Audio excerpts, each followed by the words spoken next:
Welcome to the deep dive. We grab a stack of sources, dive right in, and pull out the key insights for you.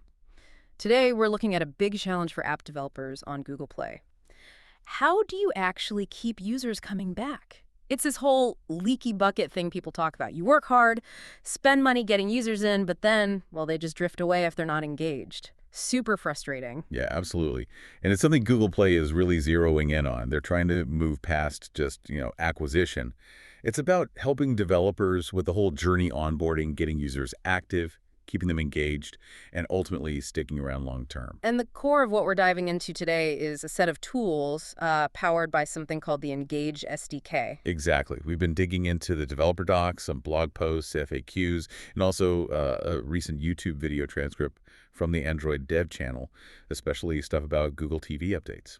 Okay, so our mission here is to really unpack this Engage SDK. What is it? How does it actually work? What does it mean for developers and maybe more importantly for you as a user? And why is it becoming such, well, a pretty big deal in the Google Play world? Right. And it connects all these different Google services too, making things feel more seamless. Okay, let's start with the big picture then. Why does engagement matter so much on Play? Well, like you said, the leaky bucket. Developers pour resources into getting users. But if they don't stay, that investment is basically wasted. Google Play's goal here is to give devs the tools to sort of patch those leaks, improve the entire journey, not just the first step. Right, and the Play console is sort of the dashboard for some of this, yeah.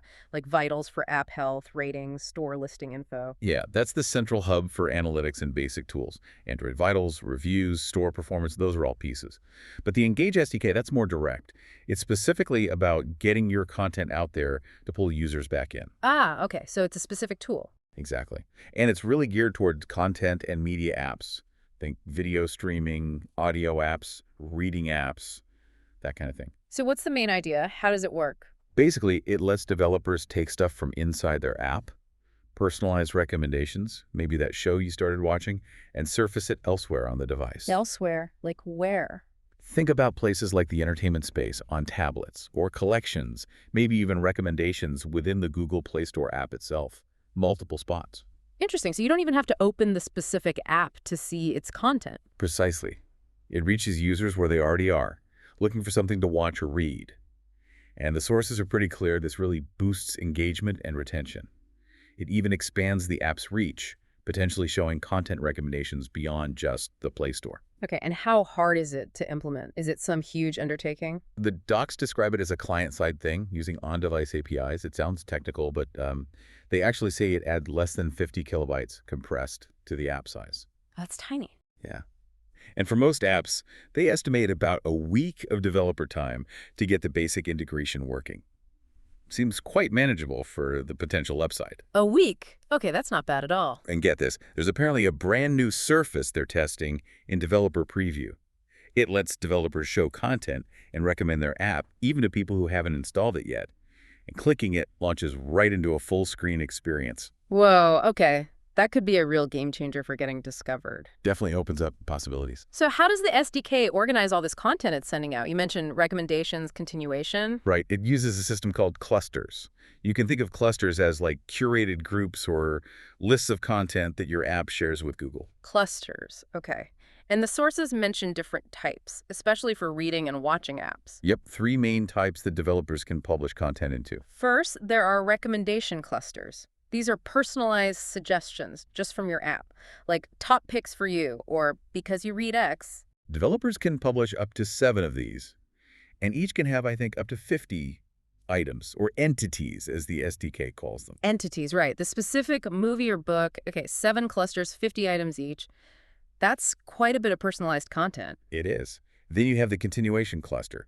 This one's different. It's specifically for unfinished stuff, the movie you paused, the audiobook you're halfway through. Okay, like a pick up where you left off section. Exactly. But the key here is it mixes content from multiple apps together in one place. So you might see a movie from one app, a book from another, all in the same list. Ah, that's handy for users. How much can one app put in there? Each app can add up to 10 items, and the whole cluster on the device shows a maximum of 20 items across all contributing apps. Got it. And the third type? That's the featured cluster. This one's also multi-partner, like the continuation one. Each app can put in up to 10 items, max 20 total. But this is less about your personal activity and more about highlighting key, popular, or maybe timely content. It usually gets prominent placement, like near the top of the UI. Okay, recommendation, continuation, featured. Three distinct ways to surface content. And the documentation really pushes developers not to just pick one. They strongly advise integrating with more than one cluster type, ideally all the ones that make sense for your app. Why is that? Well, different services might pull from different clusters. By using multiple types, you maximize the chances your content shows up wherever the user happens to be looking. It covers more bases, meets different user needs. Sometimes they want personal picks, sometimes just to resume, sometimes to browse what's popular. That makes sense. Cast a wider net. And you mentioned entities. These are like the specific content items. Exactly. The SDK defines specific types, like ebook entity, audiobook entity, movie entity, TV episode entity. They're like structured templates. Developers fill in the details, title, description, poster image, the link to play it, maybe playback progress. All the stuff Google needs to understand and display the content correctly. Right, standardized data. Okay, so these clusters and entities, how do they relate to specific features users might see? Well, this is fundamental to a really big one. Continue watching 2.0. The Engage SDK is basically the gateway for this. Continue watching 2.0, so the newer version of picking up where you left off. Precisely. And it specifically uses that continuation cluster we just talked about. You need the SDK to feed content into it. Okay, so what's the big deal with CW 2.0? What's in it for me as a user? The main benefit is this really seamless cross-device experience. It's pretty cool, actually. You could be watching something on your Google TV, you pause it, then later you pick up your Android phone, and boom, it's right there in your recommendations or entertainment space, ready to resume. Oh, nice. So it syncs across devices. Yes. Google TV, Android phones, Android tablets. The docs even mention it works with iPhones if the developer integrates that way. Even iPhones. Wow. And here's the really clever bit. It can show up even on devices where you haven't installed the app yet. It uses your Google account's watch history. Seriously, so it might prompt me to install an app just to finish a movie I started elsewhere. Potentially, yeah. Or deep link you right into the web version if that's available. It removes a ton of friction. That sounds incredibly useful. From the developer side, I guess that means better engagement. Huge for engagement and retention. If it's effortless to jump back in, users are much more likely to do it, even if they switch devices. It pulls them back to your content. And it works beyond just Google TV, you said? Right, the reach is wider. It feeds into other Android media surfaces, various Google apps that show media. And if developers were using the older Watch Next API, it's backward compatible. But any new integrations have to go through this Engage SDK and CW 2.0 path. Okay, so there's a technical shift behind the scenes, too. Yes, the underlying tech is the Video Discovery API, replacing the old Watch Next API. A key change, and maybe a simplification for devs, is how updates happen. It's an upsert model, meaning update or insert. Instead of telling Google, add this video or remove that one, the developer just sends the entire current list of continue watching items for that user profile. Google's system just takes that new list and replaces the old one completely. No need for the developer to track individual additions or deletions for the API call. Ah, okay. Just send the current state. That does sound simpler. Definitely less state management needed on the developer side for the API interaction itself. So when should developers be sending this updated list? The docs are pretty specific. It shouldn't be random. It should be tied to user actions, usually run as a background job using something like Work Manager. Key moments are when a user first logs in, if they switch profiles in an app, and critically, whenever playback stops. Stops like pausing or actually stopping the video or closing the app. All of those. Pause, stop, app exit. Backgrounding the app, maybe. Also, if the user manually removes something from the continue watching row inside the app. And importantly, when a video finishes, you remove the completed item, and if it's a TV show, you'd ideally add the next episode entity right away. Gotcha. So it needs to be pretty reactive, especially for stopping playback. Absolutely. The sources stress that while general recommendations might be okay updating once or twice a day, this continuation content needs to be event-driven. You pause a movie, you expect to see it ready to resume almost immediately. Makes sense. What about other types of content, like social feeds? Yeah, for things like social apps where content changes constantly, the advice is even more frequent publish updates, maybe after each time the user uses the app to keep those recommendations super fresh. Okay. And for the continue watching cluster specifically, what kinds of entities can go in there? Just movies? No, it supports movie, TV episode, live streaming video, and video clip entities. Ugh. But the docs make a point of saying not to use TV show entity or TV season entity there. You publish the specific episode, the user should continue. Right, the actual piece of media.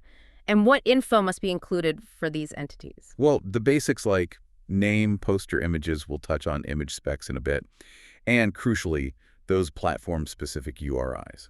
The links to actually play the content. Exactly. You need to provide the deep link for Android phones, for Android TV, for iOS if you support it. If you miss a platform's link, the item just won't show up as resumable on that platform. It's a really common mistake. That sounds like a critical detail to get right. What else is key for making this work across devices? The account profile information. The account 8 is required. And if your app supports multiple user profiles, provided the profile ID is strongly recommended. Why is that so important? Google uses that combination account ID and profile ID to tie the watch history to the user's signed-in Google account. That's how it syncs the continue watching state across all their different devices. Okay, but what if my app lets users browse or watch without logging in? Anonymous users? You can still integrate CW 2.0 technically, but that cross-device magic relies on having that identified Google account link. So for anonymous users, the feature would likely just work on that one device where they watched it, unless the developer specifically configures it differently, perhaps disabling the sync flag. Ah, the sync across devices flag? Tell me more about that. Right. When the developer publishes the continuation data, they set this flag. If it's true, and the user has given consent, Google saves that watch progress to its servers and syncs it to other signed-in devices. And if it's false, or the user hasn't consented? Then the data just stays local. On that specific device, no syncing happens. Okay, that makes sense. Privacy control built in. You mentioned common mistakes earlier, like missing URIs. What else trips developers up? Missing titles is one. Incorrect image aspect ratios are a big one too, especially for display on TV services like Entertainment Space. What ratio do they need? For video content in continue watching, images need to be close to 16.9. The docs recommend a minimum height of 200 pixels for good quality there. Okay, 16.9 for video thumbnails. Yeah, but interestingly, for other cluster types, like recommendations for read content, ebooks, audiobooks, the requirement mentioned is for square, 1:1 aspect ratio images. So it depends on the cluster and content type. Good to know. Other pitfalls. Yeah. Incomplete info for TV episodes, forgetting the main show title, or using text like Season 1 instead of just the number 1. The playback position being wrong, like saying they're 70 minutes into a 60-minute movie. Yeah, that wouldn't work. And forgetting broadcaster info for live streams or creator details for video clips where that's relevant. Lots of little data points that need to be accurate. Right. Back to the API for publishing. You said publish continuation cluster is an upsert. It replaces everything. Correct. And the documentation has this bold warning. Do not call the delete clusters API right before calling publish clusters for the same cluster type. Why not? Seems logical to clear it first. Because the publish call already replaces everything. Calling delete first is unnecessary, adds latency, and can apparently cause race conditions or unexpected behavior. Just publish the new state, and it handles the replacement. Okay, so only use delete clusters when you actually want to remove all of a user's content for that cluster type, like on logout. Exactly. And even when you call delete for logout, if you want the deletion to sync and remove data from the server and other devices, you still need to set that sync across devices flag to true in the delete call. Got it. What about knowing if you should publish? Is there a way to check if the service is even running or available? Yes, there's an is service available API check. Recommended to call that periodically. And maybe more importantly, there's update publish status. Update publish status. What's that for? This is super important for monitoring. Developers should call this regularly to tell Google whether they publish content, and if not, why not. There are different status codes like publish, not published, requires it in, not published, no eligible content, not published, disabled by user. Ah, so you're telling Google, hey, I didn't publish anything, but it's because the user isn't logged in, not because my integration is broken. Precisely. It prevents false alarms in Google's dashboards and gives them and the developer a clearer picture of the integration's health. Even reporting nothing to publish is valuable data. That's smart. Are there other ways the system interacts with the app? Well, the Engage service can also send broadcast intents to the app. Intense? For what? Usually if it thinks the app's published data might be stale, maybe hasn't been updated in a week or so. It's like a nudge to wake the app up and trigger a content publish job, just to keep things fresh, even if the user hasn't opened the app recently. A little reactivation prompt. Clever. And you mentioned iOS integration briefly. Yeah, the docs pointed to a REST API for iOS developers to integrate with Continue Watching, targeting March 2025. The key there is they need to provide the iOS-specific deep links when publishing the content entities. Okay, so once a developer builds all this, how do they make sure it actually works right? Testing is obviously key. Once they have an APK with the integration, they send it over to Google for verification. And Google just looks at it. Well, they use tools, and they provide a tool for developers too, the verification app. Verification app. Yeah, multiple sources mention this. It's an app developers install that simulates how the Engage SDK services will interact with their app.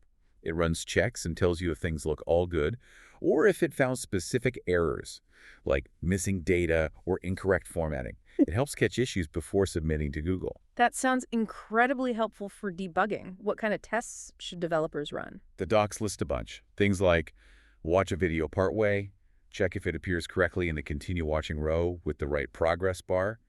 Can you resume it from the correct spot? What happens if you switch user profiles? If you hide content from the row, does it actually disappear?